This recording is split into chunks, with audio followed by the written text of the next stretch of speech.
Afternoon RTI media. ఎన్నికల్లో పోటీకే కన్న బిడ్డను దారుణ హత్య చేసిన కసాయి తండ్రి సహకరించిన తాజా సర్పంచ్. నిందితులు ఎంతటి వారైనా వదిలిపెట్టేది లేదు సిపి సాయి చైతన్య. 3 రోజుల క్రితం నిజామాబాద్ D46 కెనాల్లో శవమై తేలిన బాలిక హత్య కేసును 12 గంటల్లో ఎడపల్లి పోలీసులు ఛేదించారు. 3 పిల్లల నిబంధన అడ్డు తొలగించుకునేందుకు కన్న కూతురును తండ్రి బ్రతికి ఉండగానే కాలువలోనికి తోసి చంపేసిన కసాయి తండ్రి ఎడపల్లి మండలంలో చోటు చేసుకున్న ఘటన నిజామాబాద్ లో కలకలం రేపింది. సోమవారం ఎడపల్లి పోలీస్ స్టేషన్లో సిపి సాయి చైతన్య కేసు వివరాలను వెల్లడించారు. నాందేడ్ జిల్లా ముఖేడ్ పట్టణం ఖేరూర్ గ్రామానికి చెందిన పాండురంగాకు 3 పిల్లలున్నారు. ముందు 2 కవలలు ఆడపిల్లలు, తర్వాత 6 నెలల బాబు ఉన్నారు. ప్రస్తుతం ఎన్నికల దృష్ట్యా సర్పంచ్ బరిలో నిలిచేందుకు పాండురంగా నిర్ణయించుకున్నాడు. ఇందుకు గాను తాజా సర్పంచ్ గణేష్ షిండే సలహా కోరగా కవల పిల్లలు ఒకరిని దూరం చేసుకోవాలని సూచించారు. ఇందుకు గాను పలు ప్రయత్నాలు చేయగా వారికి తగు మార్గం కనిపించలేదు. దీంతో జనవరి 29న మోటార్ బైక్ పై పాండురంగా తన కూతురు ప్రాచీతో కలిసి ఎడపల్లి మండలం దుబాతాండా గ్రామ శివార్లోని నిజాంసాగర్ కాల్వ దగ్గరికి తీసుకువచ్చాడు. ఎవరూ లేని సమయం చూసి నిజాంసాగర్ కాల్వలో బ్రతికి ఉండగానే తోసివేశాడు. సాయంత్రం వరకు అంబం గ్రామ శివార్లో ప్రాచీ శవం బయటపడింది. సీఎం విజయబాబు నేతృత్వంలో వాట్సాప్ గ్రూపులో బాలిక ఫోటోను వైరల్ చేశారు. మరుసటి రోజు మధ్యాహ్నానికి బాలిక ఆచూకీ తేలింది. ఇటు వివరాలను సిపి చైతన్య విలేకరులకు అందజేశారు. సమావేశంలో ACP Srinivas, CM Vijayababu, Edapalli SI Muthyalarama, Ranjal SI Chandramohan తదితరులు ఉన్నారు.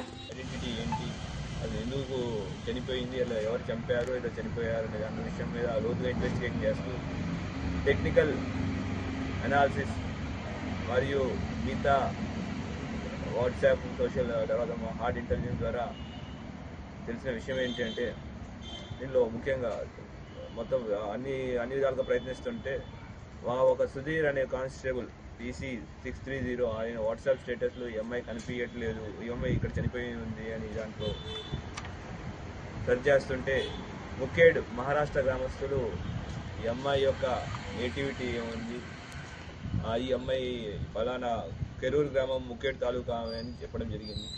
దానిలో లోతుగా విచారణలోకి వెళ్తే తెలిసిన విషయం ఏంటంటే వీళ్ళ తండ్రి కొండమంగళే పాండురంగన్ అతను ముగ్గురు పిల్లల తండ్రి.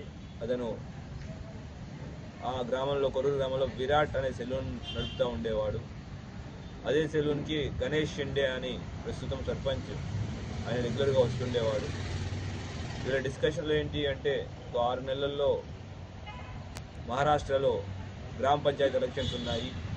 కానీ ఎలక్షన్స్లో పోటీ పడాలి అంటే 2 పిల్లలే ఉండాలి అనే ఒక నియమం ఉంది.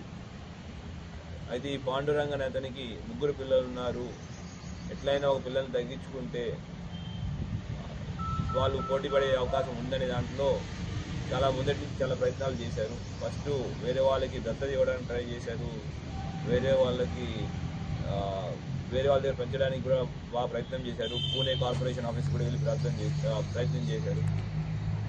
అయితే వాళ్ళు ఏవి ఫలించకపోయేసరికి ఎట్లయినా గెలవాలంటే 2 పిల్లలే ఉండాలని నియమాన్ని పెట్టుకొని ఈ పాండురంగ అనే అతను గణేష్ షిండే యొక్క ప్రోత్సాహంతో తన యొక్క బైక్ MH26BY7495 అనే బైక్లో తన పెద్ద కూతురైన ప్రాచీని ఇక్కడ తీసుకురావడం జరిగింది.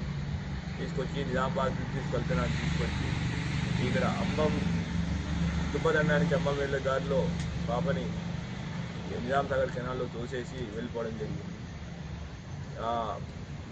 వెళ్ళిపోయి ఇన్ని రోజులు దాక్కున్నాడు. మనకి ఇన్ఫర్మేషన్ మీద ఇవాళ అతను పట్టుకోవడం జరిగింది. ఇంత మొత్తం ఆపరేషన్ని దగ్గరుండి సూపర్వైజ్ చేస్తూ లీడ్ చేసిన ఏసీపీ గారికి, తర్వాత inspector CI Bodhan rural inspector Vijay గారికి, ఎస్ఐలు Edapalli SI Rama and Renjal SI చంద్రమోహన్కి మరియు మొదట టీం అందరికీ కష్టపడి ఈ కేసు ఛేదించారు. వీళ్ళందరికీ మనస్ఫూర్తిగా అభినందనలు తెలుపుతున్నాను. అట్లానే మీడియా మిత్రుల ద్వారా అందరికీ విజ్ఞప్తి, ఎవరో చెప్పారు లేదంటే క్రిమినల్ యాక్టివిటీస్ ద్వారా ఎటువంటి పదవిని పొందలేరు, ఒకవేళ ఎటువంటి యాక్టివిటీస్ చేస్తే గ్యారంటీ కటకటాలు పాలవుతారు. Thank you.